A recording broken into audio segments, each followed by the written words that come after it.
All right, good morning, good afternoon. This is 1.3 day 2, talking about real numbers.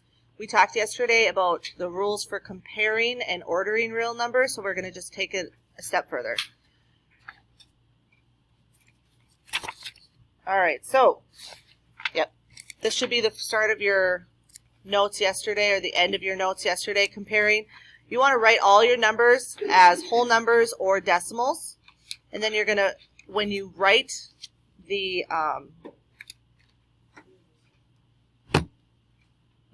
answer, you're going to want to write it in original form. Okay, so this part is the next part in your, correct? Yep. Okay. All right, so what is the inequality when comparing that square root of 129? On your calculator, if you see the square root symbol is like down here, usually, so this is a different color on your calculator. Do you guys know how to get to that one? You push the second. So whatever color that is, some calculators are even more like complicated, where they'll have a second and an alternate or something else. So you're going to want to push the color that it is. So second, and then that button. Oh, see, I pushed it twice. And it'll get you the square root. And then you're going to do 129. And then I want to round it to the nearest hundredth. So I would round this to 3/6, right? So this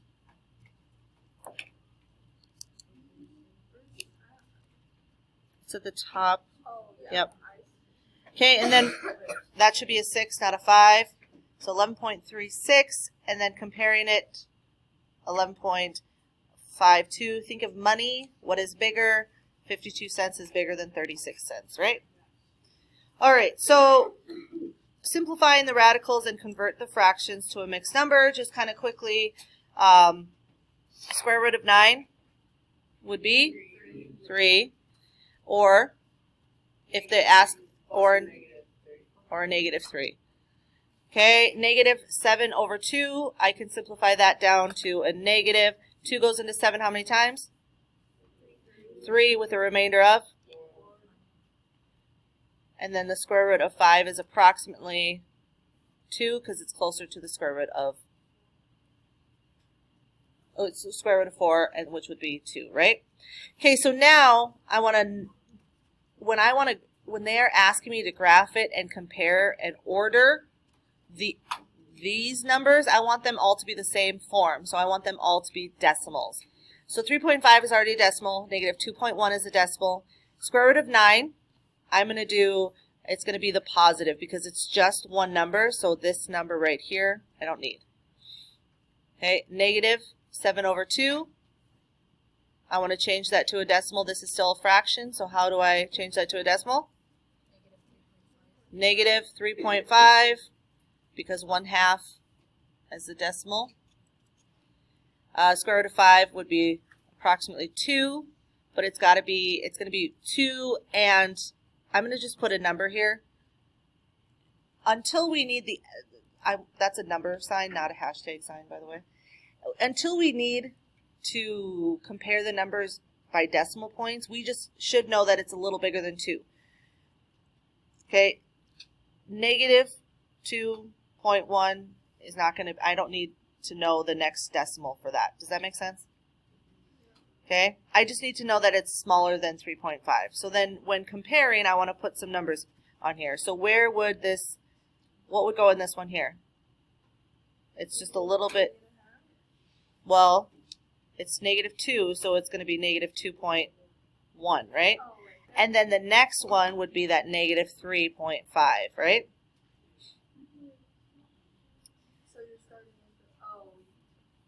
Yep. So I put this one on here and that negative 3.5. So what goes a little past the 2? That would be that 2 and some. So that's that square root of 5. So what I should have done here, and I'm sorry, I should have put this in your original form. So that negative 7 halves should go there. You can write that just below it if you want. Okay, what goes here? At the 3. The square root of the 9, and then we got 3.5. Okay, and then when ordering them from least to greatest, you pick the one that's on the left side. So we're going to write -7/2. Then we have that 2.1. Then we go to square root of 5, square root of 9, and 3.5. Do you all agree how I got there?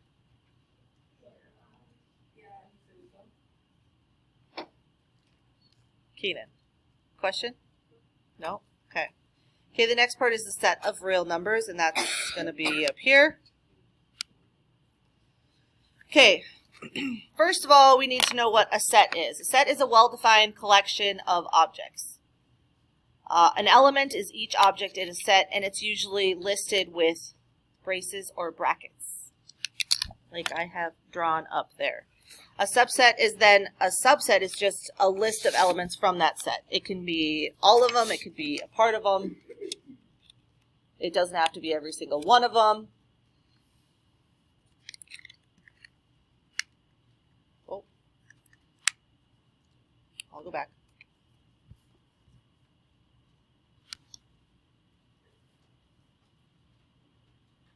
Numbers are separated into a few different groups. If you think about the natural way of counting, the natural way of counting would be count to 5 for me, Mallory. 1, 2, 3, 4, 5. What did she start with? 1. The 1. And she went by whole numbers. So the natural numbers are 1, 2, 3, 4, and on and on and on. That's what those dots mean. The numbers we count with, also known as counting numbers. Okay, whole numbers. Think of the one number that looks like a hole in the ground. 0. So whole numbers are going to also be all those natural numbers, but we're going to add the 0, the one thing that looks like a whole number. So if I said 3, 3 is going to be all of these things below it. So natural numbers are natural numbers plus all of the things below it. So the number 2 is a natural. It's a whole number. It's an integer. It's a rational. Make sense? It's everything that's below it. Now, whole numbers, 0 is the only thing that's a whole number and an integer and a rational. But the 1, 2, and 3 are also everything below it. Okay, then we have integers. Integers are both negative and positive whole numbers. Whole numbers, remember, are nothing. They don't have decimals or fractions. What about 1.0? Is that a whole number? Yes, just because it has a decimal in there. When I say decimals, I mean like it's not 1.6, right? Because decimals, when you have a number after your decimal besides a 0, it means a part of a number, right? So it can't be a whole number. Integers are whole numbers that are both negative and positive. So -3, on and on and on in that direction, and then all the way to 3, all the way this way in this direction. And then, yep, so all the whole numbers are also integers. Okay, integers are not all integers are whole numbers, because -3 is not a whole number or a natural number. Make sense? But some integers can still be whole numbers and natural numbers. It gets a little confusing there. But when you just remember, natural numbers is the natural way of counting. Whole numbers, I have to add that whole in there. And then integers has that negative also. It gets a little easier. Okay, and then rational numbers are any numbers that can be written as a quotient of two integers. What does quotient mean? Divide, answer to a division. So what does that mean? What looks like a division? Fraction. So what all this means is it can be placed as a fraction. So we can put the decimals as fractions. We can change repeating decimals as fractions, and then just fractions. Can we put whole numbers as fractions? Yes. How do you put 3 as a fraction? 3 over 1. so can be placed as a fraction. So all of these are also rational numbers. A rational number cannot be written as a quotient or cannot be written as a fraction. Okay, those are going to be non-terminating, non-repeating decimals such as what? Pi or e when you get further into it. Square roots of non-perfect squares. Example, the square root of 5. Square root of 5 will go on and on and on and on and on and on and on and on. Okay, it's non-terminating, non-repeating, and the square root of not perfect squares. All of these are real numbers. Everything we've talked about so far are real numbers.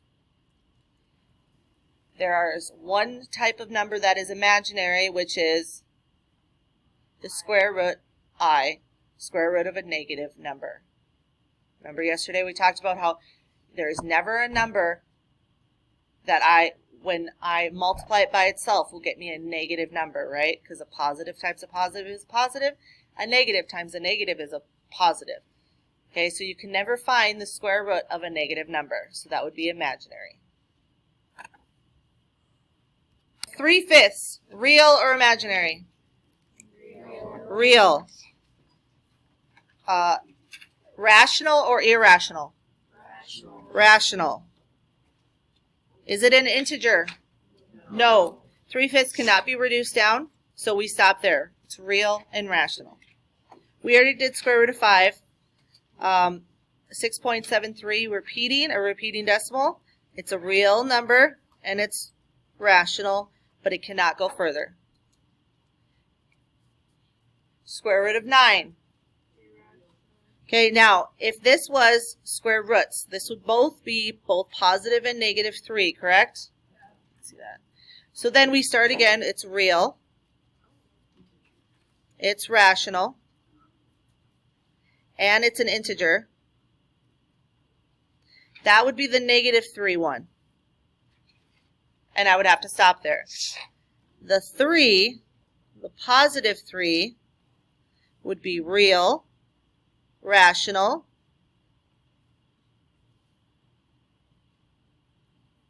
integer. Is it a whole number? Yeah. Is it a natural number? Yes. Do you see the difference there of 3 is all of them, negative 3 stops at integer? Because whole numbers and natural numbers include no negative numbers. Writer. I would separate them like that. Okay. 47 is going to be just like 3. It's real, rational, integer, whole, and natural.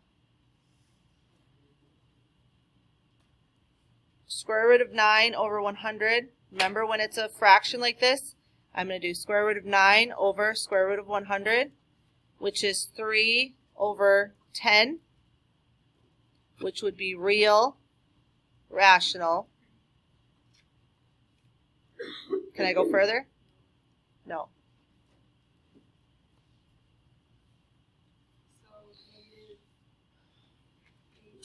Negative square root of 8. No, it's not. If this was inside here, it would be imaginary, but it's real, and it's irrational because it's a square root of a not perfect square. So irrational. Done. All right, I'm not going to go through any more because your homework will go through a lot of it. Okay, your assignment. Hold on, I have to tell the people online. Page 20, 7 through 36, all. 45, 47, 49, 52 through 55, all. And number 63.